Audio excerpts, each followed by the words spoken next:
afternoon, everybody. I brought a very special guest with me today, as you can see, Secretary McMahon. So I will begin my remarks. She's going to speak, and then we'll take some questions. She'll take questions, and I'll take questions from you as well. First off, yesterday, First Lady Melania Trump and Second Lady Usha Vance traveled to Marine Corps Air Station New River and Camp Lejeune in North Carolina, where they spent the day meeting with students, educators, military families, and United States Marines. Both the First Lady and Second Lady were grateful for the warm welcome and remain deeply committed to supporting military families and the communities that serve our great nation. May God bless all of them. In economic news, the September jobs report showed the American economy remains strong, with 119,000 new jobs added, more than double expectations. These gains came after the summer passage of President Trump's historic tax cuts and multiple big trade deals with countries around the world. In particular, construction jobs surged by 19,000 in September, the largest monthly gain in a year. Nearly all of this solid monthly job growth came from the private sector and went to Americans rather than foreign-born workers, the opposite of what we saw under the previous administration. Inflation also remains under control, and wages are up by 3.8% over the year for American workers because of President Trump's pro-growth policies. In fact, real wages are on pace to increase roughly $1,200 for the average worker this year under President Trump. This is a complete reversal of the failed Biden era, when we saw inflation skyrocket to 9%. Causing private sector workers to see their wages decline by approximately $3,000. We know that Americans are still hurting from the 4-decade high inflation caused by Joe Biden and the Democrats, but President Trump is making significant progress to fix this, and he will not stop working until he solves it. As the president recently stated, he is never satisfied. For example, President Trump's policies are working to make Americans' Thanksgiving more affordable this year, from their commute to the dinner table. Nearly 100 million Americans are expected to drive next week to spend time with loved ones for the holiday. And thanks to President Trump's Drill Baby Drill agenda, the national average price of a gallon of gas on Thanksgiving Day is projected to be at the cheapest price since the COVID pandemic in 2021. President Trump is bringing down gas prices and providing significant savings to American families at the pump. And again, we expect those prices to continue to decline. According to the American Farm Bureau Federation's annual survey, cooking Thanksgiving dinner will also cost less this year than it did last year and is down about 5% overall. The average price for a staple of the meal, a 16-pound frozen turkey, is down more than 16% from last year, which will provide critical savings for families and their budgets. President Trump's entire economic agenda is aimed at putting more money back into the pockets of hardworking Americans. That's why he signed the largest middle tax cuts in history into law, from no tax on overtime, no tax on tips, to no tax on Social Security. And according to a new study from Piper Sandler, which is out this week, tax filers can expect an extra $1,000 bump to their tax refund next year, and what could be a record-breaking tax refund season. So there is more good news to come. We know these refunds will make a huge difference for Americans to help pay down their bills and use towards life's expenses. In other news this week, President Trump took a significant step toward delivering on a core campaign promise to finally close the Department of Education. To shrink the bloated federal bureaucracy, the Department of Education just entered into new interagency agreements with 4 agencies: the Departments of Labor, Interior, Health and Human Services, and State. These agencies will now ensure the delivery of legally required programs while also refocusing them to better serve students. This common sense action brings the Trump administration much closer to finally returning education where it belongs, at the state and local level, not in Washington, D.C. The Democrats' reckless 43-day government shutdown did manage to do one valuable thing. It proved that America does not need a federal Department of Education. During the longest shutdown in history, the Department of Education furloughed 90% of its staff, and America's education system was not impacted whatsoever. Schools stayed fully open across the country. Students attended class and received normal in-person instruction, and our wonderful teachers received their paychecks uninterrupted. The Democrats' government shutdown made it painfully obvious that American families do not need the Department of Education. Since its creation in 1979 during the Carter administration, the Department of Ed has spent over $3 trillion taxpayer dollars without improving student achievement. Despite peer pupil spending having increased by more than 245% since the 1970s, math and reading scores are down in public schools. In fact, the most recent Nations Report Card from 2024 showed that 13-year-olds' math scores are the lowest they've been in decades, and their reading scores are the lowest since testing began more than 30 years ago. It's clear that throwing more money at a broken system does not work, and that's why President Trump appointed the amazing leader behind me, our Secretary of Education, Linda McMahon, who is making these monumental changes at the direction of the president. We're very grateful to have you here today to talk about these changes and then take some questions. Hopefully folks in this room will have some questions on the very important topic of education. So please, Mrs. Secretary. Thank you. Thank you very much, Caroline. It's really a pleasure to be here with you today, and thank all of you for being here as well. My purpose here is to speak directly to the American families, not just you, but to the American families, about the work this administration is doing in education to reverse our national decline with a hard reset of our educational system. That reset was a top campaign promise from President Trump to send education back to the states and end Washington's micromanagement of education once and for all. This week we took the most decisive steps thus far to make good on this promise to you. We have linked 6 groundbreaking partnerships with other federal agencies to delegate education department programs that are redundant with existing programs at Labor, State, Interior, and HHS. These interagency agreements to cut our own bureaucratic bloat are a key step in our efforts to shift educational authority from Washington, D.C. to your state education agency, your local superintendent, your local school board, entities that are accountable to you, and we encourage parents to always be involved. Cutting federal bureaucracy is never a popular move among D.C. insiders. A chorus of anti-Trump voices have come out of the woodwork to complain that we are defunding education, harming students, or acting without a plan. This could not be further from the truth. The majority of Americans across the country handed to President Trump the popular vote precisely because they have seen the brokenness of a top-down education system run by the federal government. They're painfully aware that only 3 out of 10 students can read proficiently at their grade level.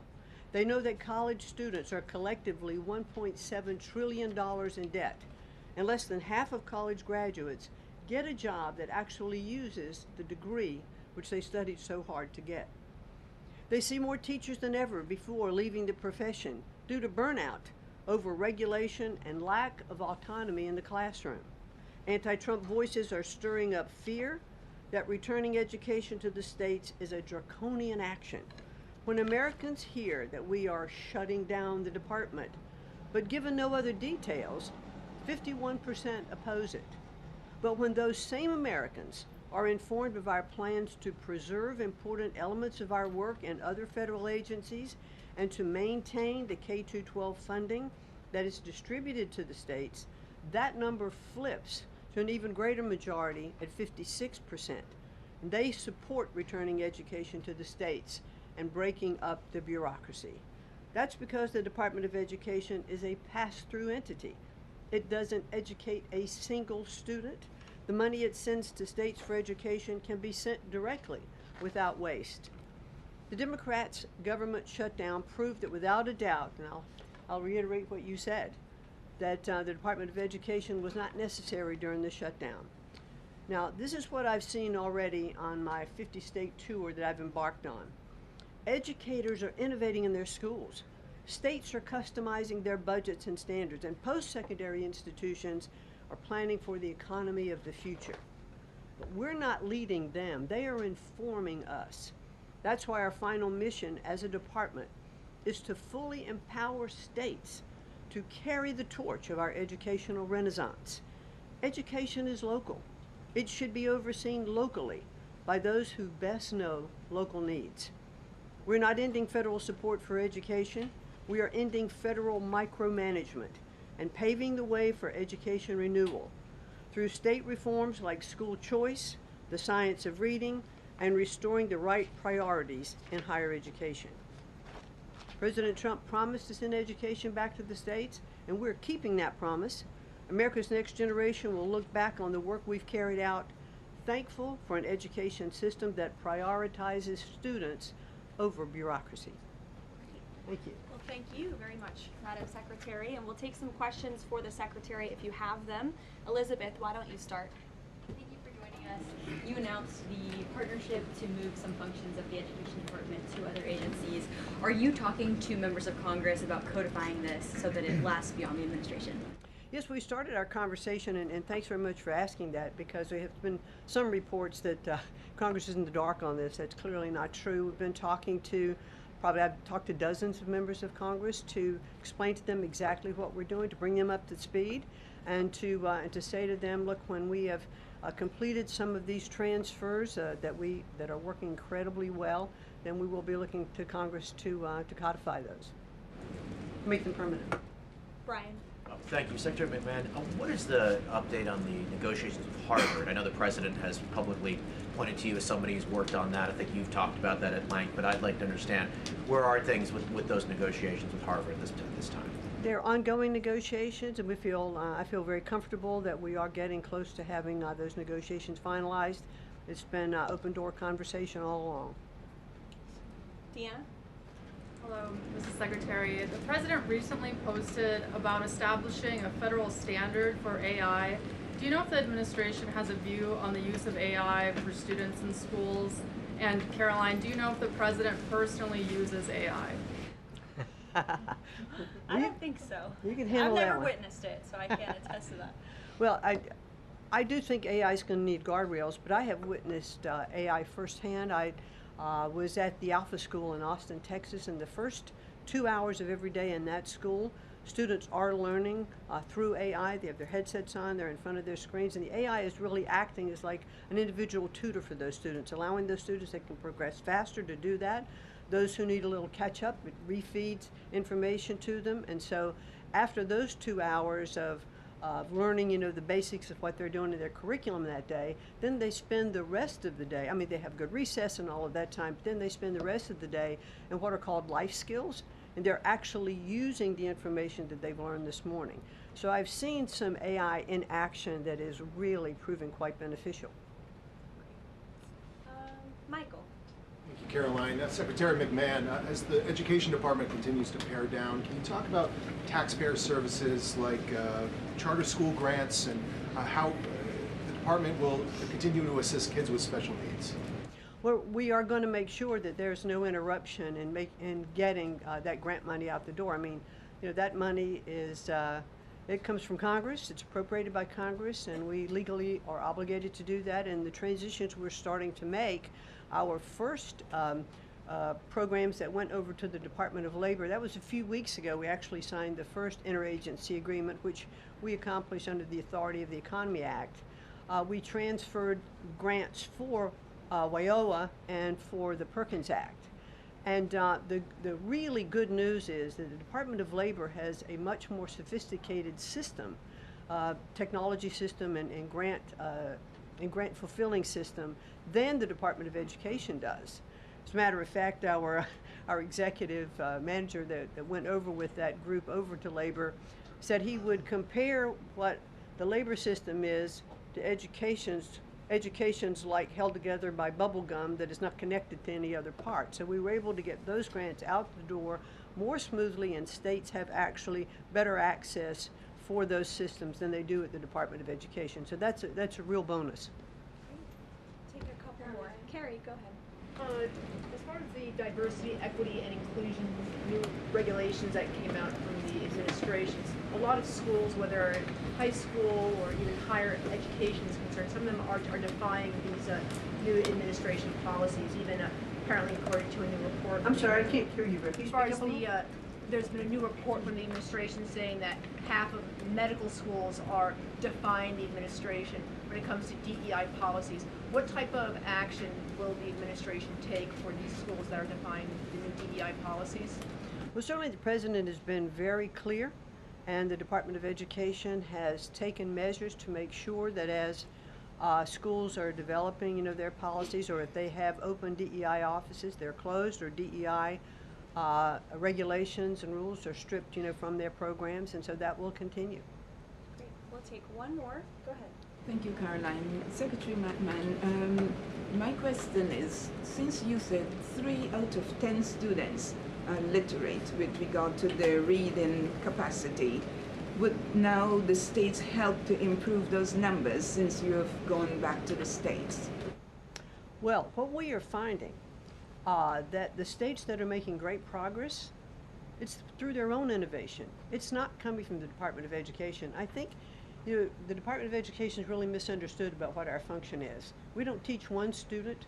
We have nothing to do with the curriculum that are in any states. We are a pass-through pathway from money that's appropriated by Congress to get, to the states. But what we have seen in those states that have taken that initiative, and they are embracing the science of reading and returning that into their school programs. Louisiana has done it. Mississippi, they call it the Mississippi Miracle, because they were like, I think, bottom or next to last in reading proficiency in Mississippi, and now they're like middle of the pack, which has been a really big jump. Florida has, Iowa has, Tennessee. So, but these are innovations that are done at the state level. This is not anything we're dictating, and that's why I'm saying returning education to the states, where they really are already leading in their education endeavors, and 90% of their budget they provide. The federal government only provides 8 to 10% of the budget for education, so let's make sure that that grant money that's coming from the federal government is getting in their hands as efficiently as possible and getting to students. We don't want teachers having to spend their time and money in regulatory compliance. There was one superintendent chief who said to me that they had done some calculation in their state, and that for every dollar that went into the classroom in a grant, 47 cents was spent in regulatory compliance. So let's get the money into the hands of our students and our teachers. Let's raise the level of education. The other thing I'll do, and I'll quickly wrap up for you, is this 50-state tour that I have embarked on. We've done about 14 states. We've shut down a little bit during the shutdown. But what I am doing is visiting different kinds of schools: grammar schools, middle schools, high schools, micro schools, private schools, charter schools, the whole gambit. And in the end, my goal will be, as we step away and fully deliver education back to the states, is to provide them with a best practices toolkit of all of the things that I have seen around the country to say, hey, this is working. Check with these superintendents, check with these governors. And you know what I found a little bit is governors are a little competitive. So it's kind of nice to give some of these best practices out there. It'll work because it's already working. If we leave it with the people who are closest to the students, the president believes, as do I, the best education is that's closest to the child, and parents' involvement is critical to the success. Awesome. Thank you so Thank much. you, Linda. It's a Thank you pleasure. so much. Thank I you. appreciate your coming All right. today. Thanks for your great work. Whoop. And Thank she's you all very much. a busy lady, so we'll let her Come get on. back to work. All right. Thank you again. Well, let's get to it. You guys were so calm with her. I wish you were that calm with me. We'll kick off with our new media suite, as always. Javier, why don't you start us off, and then we'll get to the rest of the room. Go ahead. Thank you very much. My name is Javier Negre. I'm from Spain. I'm the owner of the biggest media platform in Hispanic politics, with brands like La Derecha Diario, Ida TV, or UH+ or Vicegrad in Spanish. And I'm happy to be here. Thanks for supporting the new media, also in the Hispanic community. We try to fight against medias like Telemundo, Univision, CNN, or NBC News that are spreading fake news and attacking the ICE operations. We will premiere this Sunday the Real America's Voice, the Rainy Show, the first Hispanic show against communism and woke culture that is promoted by people like George Soros to bring communism all over the world, like happened in New York. I have two questions for you, if you don't mind. In Mexico, the young people is protesting against President Sheinbaum. They think she's doing nothing against the cartels. Sheinbaum used the police to attack them, young people, kids, girls, and she's attacking journalists like me. in a country where 150 journalists have been killed in the past years.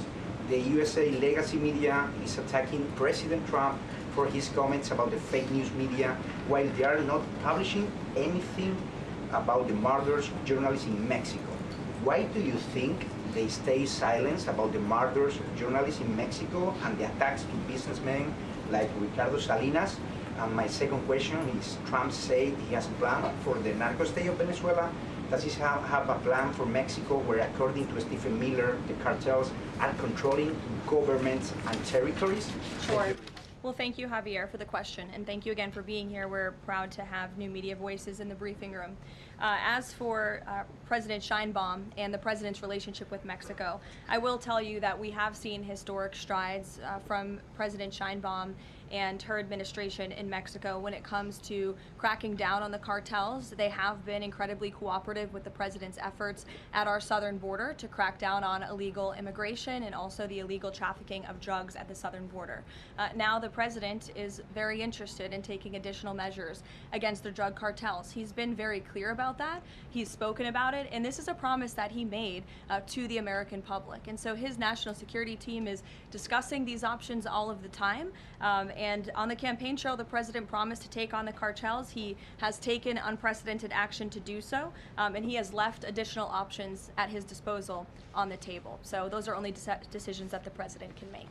Thank you. What about the silence of the legacy media about the murders of journalists in Mexico? 150 journalists have been killed in the past years. Yeah, well, it's certainly something I wish the media would report on more, and it's something that this administration absolutely condemns. I can't speak for the media, but I can speak for the president. That's not something he wants to see.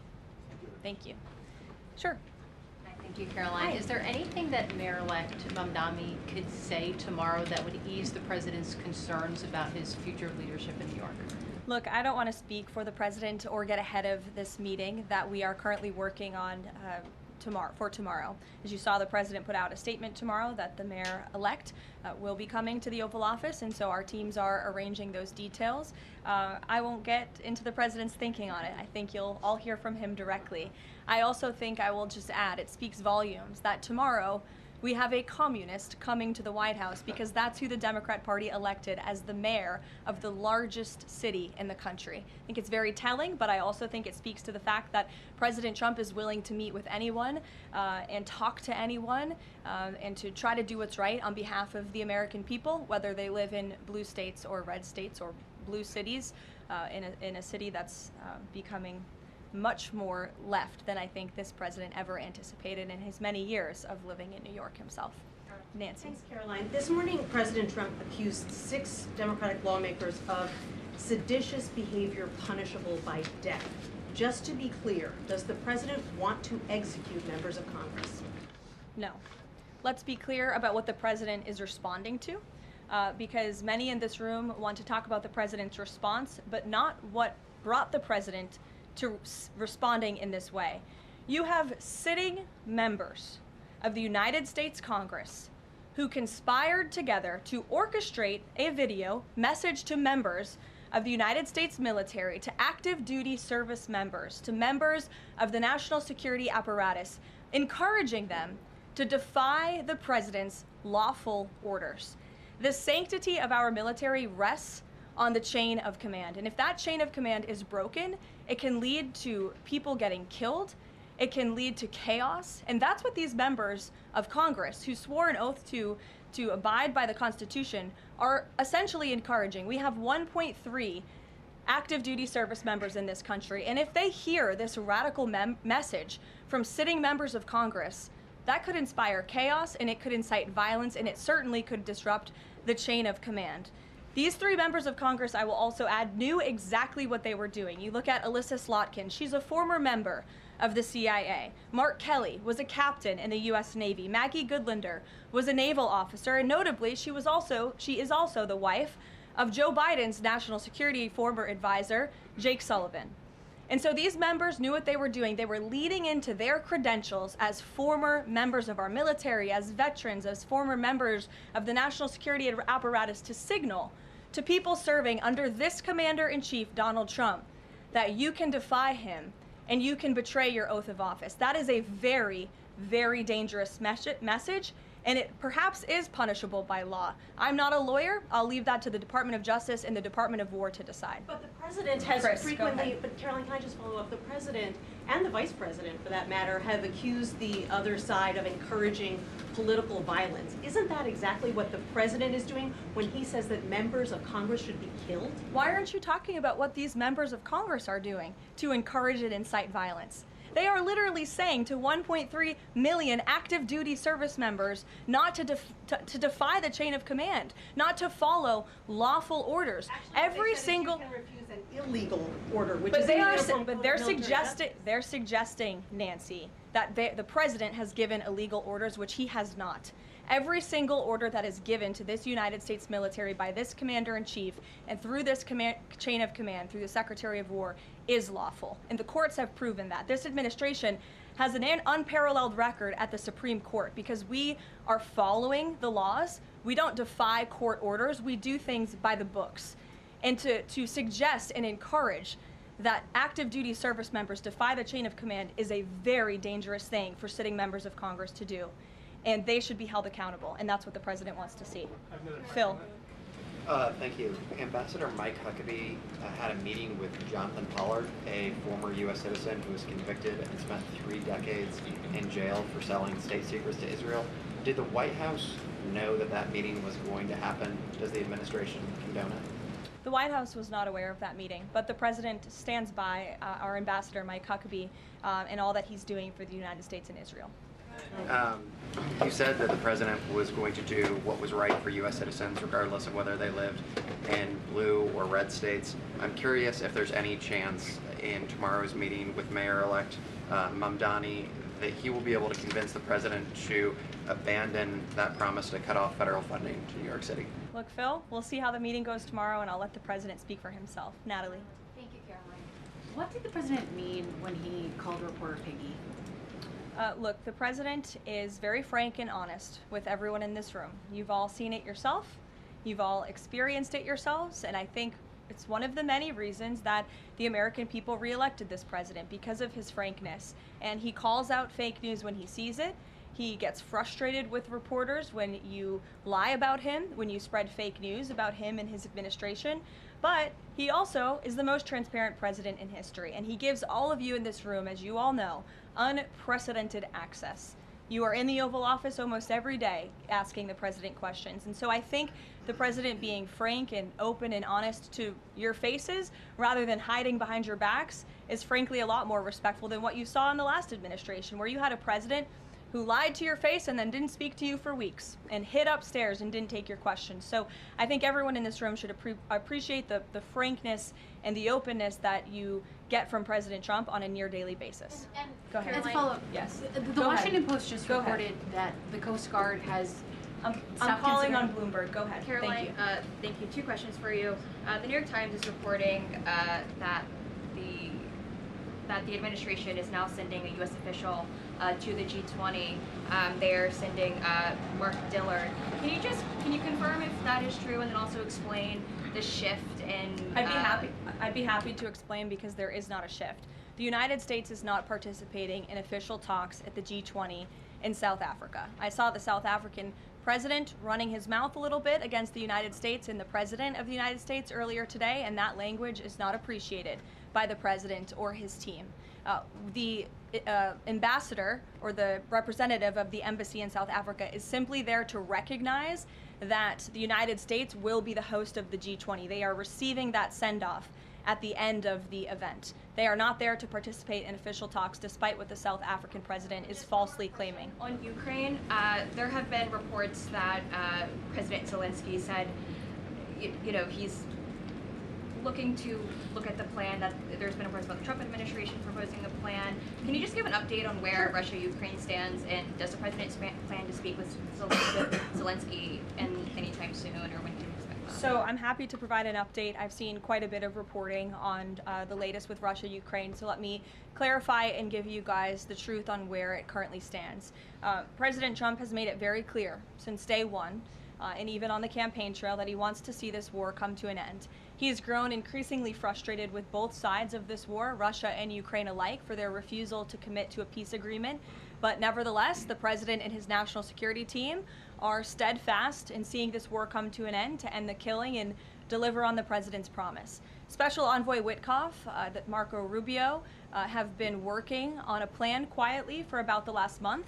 They've been engaging with both sides, Russia and Ukraine, equally to understand what these countries would commit to in order to see a lasting and durable peace. That's how you get to a peace negotiation, right? That's how it worked with Israel, with respect to Israel and Gaza and all of the Arab countries in the Middle East. That's how we accomplished that historic agreement, which the UN, by the way, voted to commit to and accept this week, which was a huge monumental moment.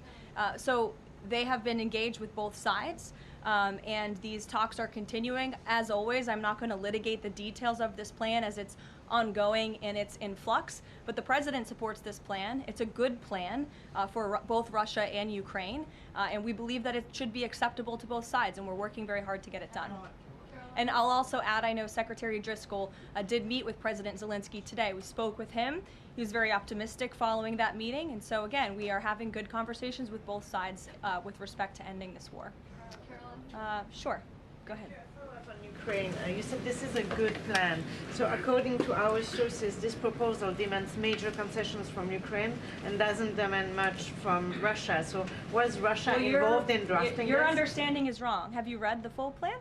You haven't. Sources say. Yes. So if you can give details, maybe. You've read reporting from one side of the war, and so I want you to understand that the administration has talked equally with both sides. You have seen President Trump engage directly with both President Putin and President Zelensky. Likewise, his national security team has as well. In fact, Special Envoy Witkoff and Secretary Rubio met with some of the Ukrainians just in the past week to discuss this very plan. And so just like you saw with respect to Israel and Gaza, we are hearing out both sides of this war to understand what can you commit to end the war. And that's ultimately how we are going to get to an agreeable solution. That's what the president has directed of his team.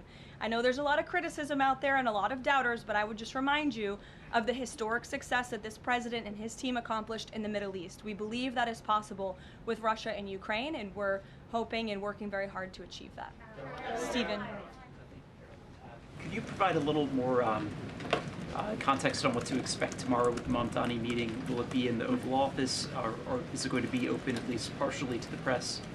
I don't have any more details to read out for you on the meeting quite yet, Stephen. I know it's of great interest to you and the New York Post, but we'll keep, maybe if it opens, we can commit to letting you in. Sure, go ahead. Thank you, Caroline. It came up yesterday during a confirmation hearing for the president's pick to lead the CFTC that the CFTC currently has 0 Democrat commissioners, whereas usually it's had 2 or more. Does the president plan to appoint Democrats to financial regulators like the CFTC and SEC, or does the president feel that there shouldn't be Democrat leadership at those agencies, consistent with the administration's move earlier this year to remove Democrats from the FTC and other agencies? I'm going to be completely honest. I haven't spoken to the president about the CFTC in quite some time, but I'm happy to check in with our presidential personnel office and see if there's any updates that we can provide you there. Sure. Thank you, Caroline. Last week on Fox News, President Trump said that we've had a lot of problems with the French. How would you describe the current relationship between France and the U.S.? Look, the relationship remains very strong. President Trump speaks quite frequently with Emmanuel Macron. I think they have a good working relationship. But the president is not shy to point out when he has disagreements with world leaders as well. And he's done that with respect to Mr. Macron as well. Deanna, go ahead. Caroline, there are reports that Qatar is acting as a mediator in the Ukraine peace process. Can you confirm that, and why did the president choose that country? I'm not going to get into further details other than what I previously shared, which I think was quite a bit of information. Brian? Thank you, Caroline. 2 questions. We were talking about before, earlier in this briefing, about the president's orders. You were going back and forth about what the ad said, what it didn't say. My first question is... The ad? The advertisement that the Senate Democrats were featured in. So my first question is, no matter what the order is, it could be to any administration official, military or otherwise, no matter if legal experts might think it's illegal, does the president expect those cabinet members, administrative officials to go ahead with those orders regardless of any outside thinking or experts? The president expects his cabinet officials and the administration to follow the law and to demand accountability and hold people accountable for their dangerous rhetoric. And I would just add that if this were Republican members of Congress who were encouraging members of the military and members of our United States government to defy orders from the president and from the chain of command, this entire room would be up in arms. But instead, it is the other way around, and I think that's quite telling. I'm going to let you all go because the president, excuse me, I appreciate the encouragement this morning, this afternoon, but President Trump is about to meet in minutes with Israeli hostages who this administration freed, and so I'm going to go up to that meeting, and you will hear more about that later. Thank you. Misquoted Democrats in that video. That's actually not what they said.